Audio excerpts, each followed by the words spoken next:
Hi, I'm Kristin Omdahl and welcome to my studio. In this video, I'm going to show you some tips and tricks on making a brand new project. This is the Margot crochet cardigan or vest. This is a classic silhouette that is a staple for anyone's wardrobe. Make it short and sweet or longer for a duster length, sleeveless for a vest, or add sleeves of varying lengths. The stitch pattern is simple and makes a gorgeous fabric. Be So Baby yarn comes in 60 colors. Make a variety of Margos to wear with any outfit. You will need number 3 DK weight yarn and a size US 10.5 K or 6.5 millimeter crochet hook. The pattern comes in 6 sizes, so make sure to pay attention to how much yarn you'll need for whichever size you're making. Also, the sample is shown in the longer length with side vents and long sleeves. Adjusting the length of the body or sleeves can adjust your yardage requirements as well. In video part 1, I showed you how to make the upper back for the Margot cardigan. And now in part 2, I'm going to show you how to get started on the upper right front. So remember, we started the upper back with foundation ovals, where we're going to work into the opposite side of those to start the upper right front, and we'll end up doing the same thing for the upper left front as well, so that we have a seamless shoulder construction. So we're going to turn our work around here so that we can work into those free loops from the original setup row of foundation ovals.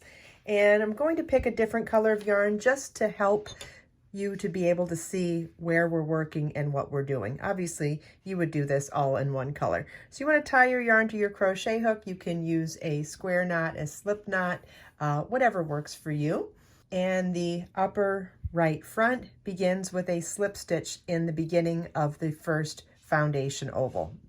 Now, I am doing a reduced size sample here, so please make sure that you refer to your pattern at this point to see how far across the setup row you're going to work, because to work each side of the front, we won't be working all the way across the row. We're going to be working a partial row. And since I'm doing a reduced size sample, mine will be even smaller.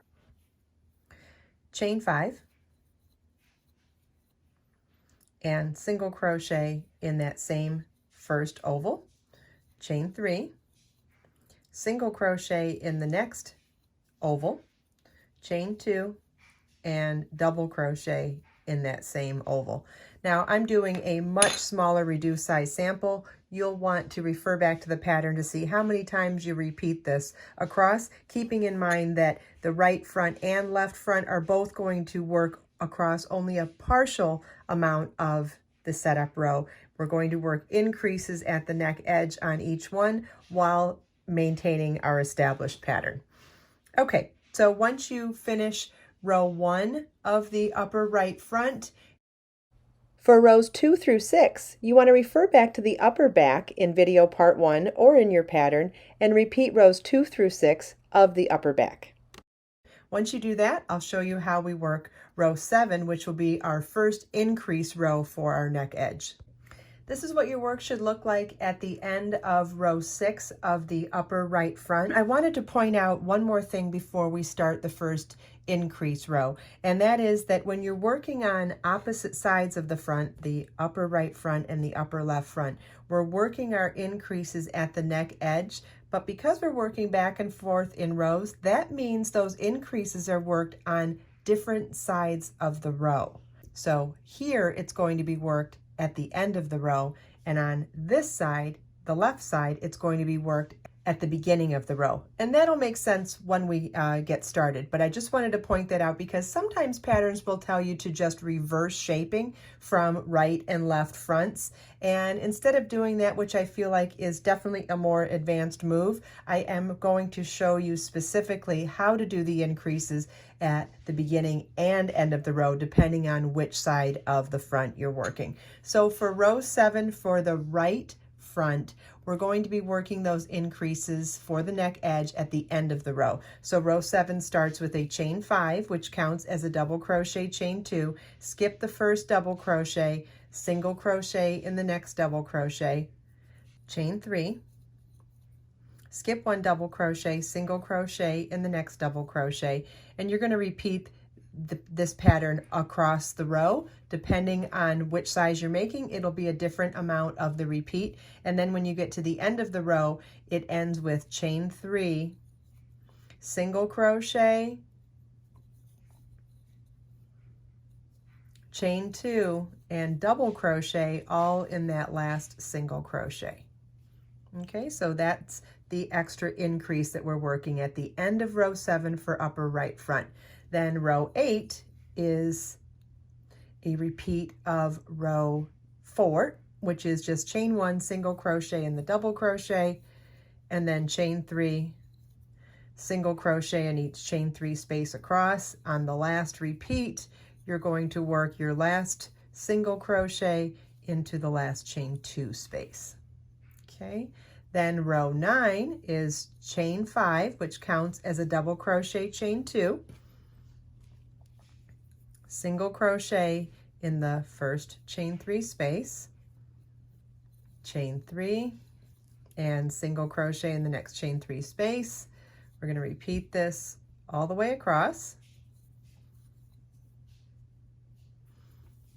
And then in that last single crochet, we'll work chain 3, single crochet, chain 2, and double crochet. And so we've created another increase at the end of the row. And then row 10 is a repeat of row 2, which is chain 1 and single crochet in the first stitch, 5 double crochets in the next chain 3 space,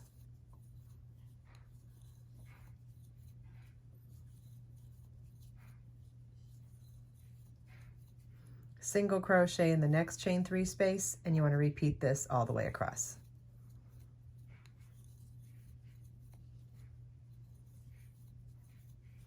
On the last repeat, you'll work your last single crochet in a chain 2 space instead of chain 3 space.